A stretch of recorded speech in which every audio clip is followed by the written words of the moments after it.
For some, the time between Christmas and New Year is a chance to prepare for the upcoming year. For others, it's a chance to unwind from the normal stresses of life and relax with family while the hype of the holiday season dies down. For one family in 1985, those 7 days were filled with anxiety and uncertainty when their loved one went missing. Although she was found on the first day of 1986, their torment would only intensify after police announced that they disagreed with the family's belief that she had been murdered, despite all the evidence to the contrary. Let's uncover the suspicious death of Debbie Wolfe. Hello and welcome to the 30th episode of Uncover True Crime Podcast. My name is Stephanie and each week we uncover a different unsolved true crime case ranging from missing persons, unsolved murders, Jane and John Does, and suspicious deaths. You can listen to the podcast on Stitcher, Apple Podcasts, Spotify, and other podcast streaming apps, as well as on YouTube by searching Uncover True Crime. You can follow us on Twitter at uncover_pod, on Instagram at Uncover True Crime Pod, and you can join the Uncover True Crime discussion group on Facebook. But without any further ado, let's uncover the suspicious death of Debbie Wolfe.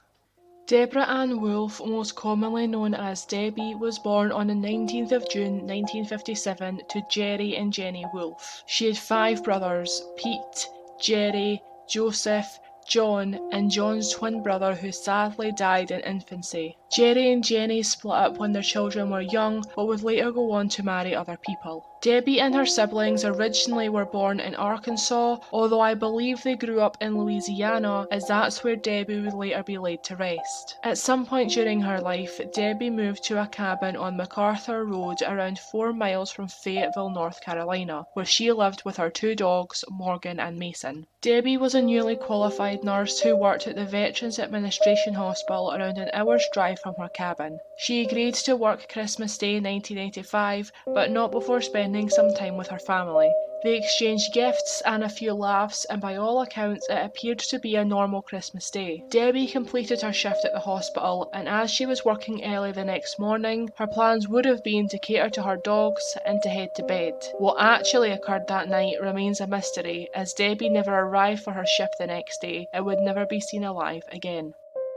Debbie's colleagues knew that she was very dedicated to her job and were alarmed when she didn't arrive for her shift at 8 a.m. on the 26th of December 1985. They contacted her mother Jenny, who was also very worried. She, her husband James, and family friend Kevin Gorton arrived at Debbie's cabin to make sure she was okay, but found no sign of her. Her car was there, indicating that she had in fact made it home, but Jenny noticed it was not parked in the way that Debbie would usually park it, and the driver's seat was pulled all the way back, which was strange given that Debbie was only 5'3". Her dogs hadn't been fed, there were empty beer cans lying around, and her work uniform had been tossed on her kitchen floor. This immediately rang alarm bells for Jenny, James and Kevin, as Debbie was known to be very tidy and would never have left her house in such disarray. They saw that she had a new voicemail, and hoping it would provide some kind of clue as to where she might be, they pressed play, and this is the message that they heard. Hey Deb, missed you here at work today. Just wondering how you doing. If you're able to give me a call up here at the ward, I'm at 822-7007, or give me a call at home tonight. You've been out a lot of days. You made me worry when you missed another one. I just want to make sure you're okay. Bye.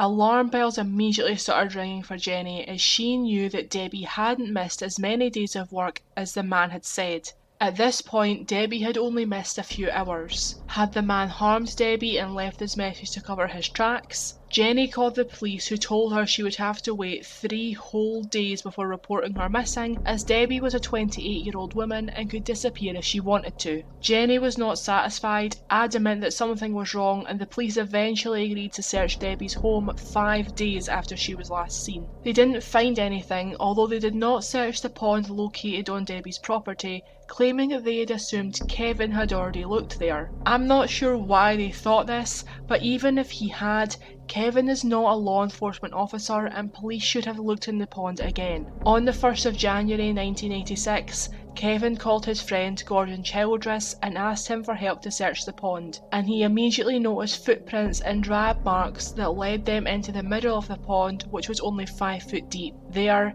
half in a 55-gallon barrel, was the body of Debbie Wolfe. Kevin and Gordon immediately called the police and they removed Debbie and the barrel from the pond. When Jenny was able to look at the clothes her daughter had been found in, she was adamant that none of them belonged to Debbie.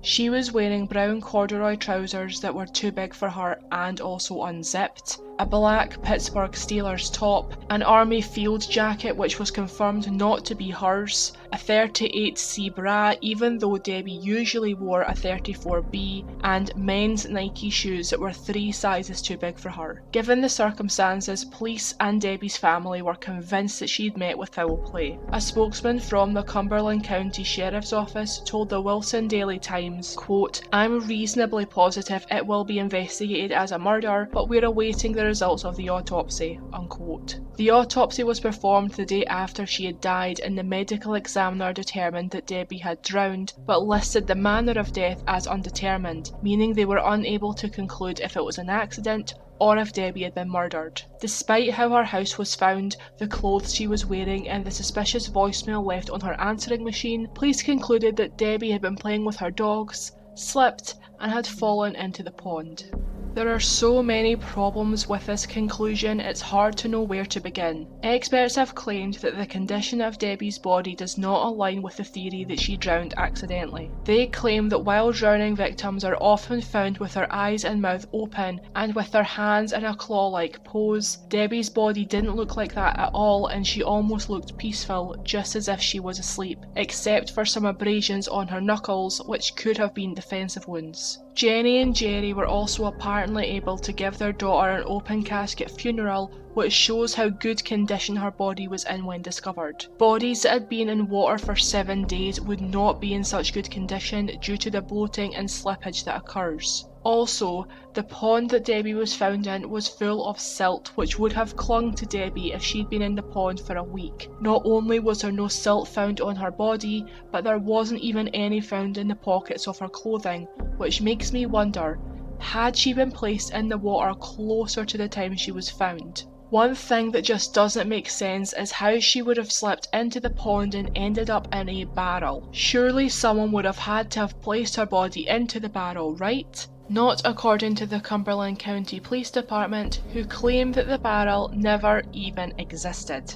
Jerry, Gordon and Kevin, who were all present at the scene when Debbie's body was discovered, all claim to have seen the barrel as divers removed it from the pond. Jenny even recognised the barrel as it was one that had been on her daughter's property for years. Debbie would use this barrel for target practice, and it was not in its usual spot, leaving an imprint on the ground. And right enough, both Gordon and Kevin confirmed that the barrel Debbie was found in had a lot of small holes in it. The three claimed that police did not take the barrel into evidence the night Debbie was found, and when they returned the next morning, the barrel was gone. Captain Jack Watts claims there was never a barrel on the crime scene, saying, quote, "In my opinion, and the opinion of some of the investigators, what appeared to be a barrel to some of the divers could have been Debbie's jacket, which may have ballooned out as she was lying at that angle at the bottom of the pond." Unquote. I'm pretty sure anyone could tell the difference between an inflated jacket and a 55-gallon metal barrel, and it's insulting to insinuate that this barrel was just a figment of Kevin, Gordon and Jenny's imagination, especially when news articles written at the time clearly document that Debbie was found in a barrel. If you're watching this on YouTube, on your screens right now are 2 newspaper clippings, both from the week Debbie was found. Both clearly state that she was found in a barrel, and both articles contain a comment from a police spokesman. If you are listening to this podcast, you can find the photos on my website. In my opinion, and this is just my opinion, Police fucked up by not entering the barrel into evidence the day that Debbie was found, and they didn't want to admit that this mistake cost them one of the most vital pieces of evidence they had. As for where the barrel went, I believe that whoever killed Debbie was able to remove it from the scene after police left and dispose of it elsewhere. The killer either got very lucky and happened to pass Debbie's isolated cabin that night and see the barrel laying outside, or he was on the scene that day, knew that the police didn't take it with them, and knew that they had the opportunity to remove it themselves. This could also be said for how Debbie's body was in such good condition to have been in the water for 7 days. Did someone close to the initial search have something to do with it? Did the killer know when they would be able to put her body in the pond, or again, did they just get lucky? You might also be thinking, what about the footprints that led Gordon and Kevin to Debbie's body? Well, the police don't believe that they existed either. They claim that the moss at the bottom of the pond was too thick and that it would be impossible to leave footprints. I can see their point with this, but why would these two men say that they saw footprints when they didn't? They claim that they are what led them to Debbie's body. However, the pond was only 30 foot wide and 5 foot deep, so even without the footprints, I don't think it would have taken anyone long to find her. The police and the Wolfe family have drastically different theories as to what happened to Debbie on the 26th of December 1985. I will start with the police's theory that she slipped and fell into the pond while playing with her dogs. We have already spoken about so many things that just don't add up with this being an accidental drowning, but believe it or not, there's more. Only 1 teaspoon of water was found in Debbie's lungs, which totally scraps the idea that she was drowned in my opinion, and I don't understand how the medical examiner was able to say that she did. Some police claim that Debbie died from cold water immersion syndrome, which is distinctly different from drowning, but could align with the police's theory that her death was an accident.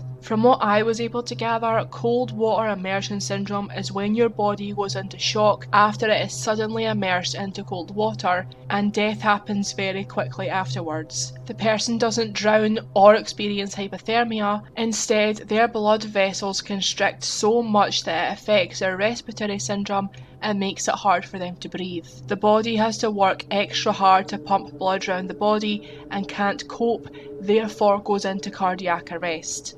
I hope I've explained this right. It was quite confusing to figure out exactly what the syndrome is, as there is a lot of different types of immersion syndromes, but I think that this description is fairly accurate. This theory seemed possible when I first looked at it, but there's a lot of things that doesn't make sense with this theory. It doesn't explain the barrel, the state of her house, or why she wasn't wearing her own clothes when she was found. Another glaring inconsistency I just can't get past is the shoes that she was wearing when found. If she was playing with her dogs and slipped, or was just near the pond, tripped and then fell in, you would expect there to be mud on her shoes, right? Wrong. Absolutely no mud whatsoever was found on the shoes she was wearing. There has only been one post-mortem photo released, and it is of the shoes she was wearing. You can't see any other part of her body, and if you want to see it for yourself, it will be on our website, uncoveredtruecrimepodcast.co.uk. Or if you're watching this on YouTube, you will be able to see the picture now. I don't understand how you can explain that away,